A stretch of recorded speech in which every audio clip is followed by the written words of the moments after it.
பிடித்த நாயகனே, கரம்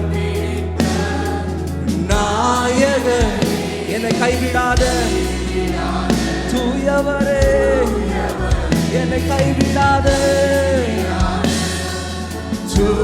எல்லா கைகளை உயர்த்தி அந்த பிரசன்னத்துக்காய் கேளுங்க.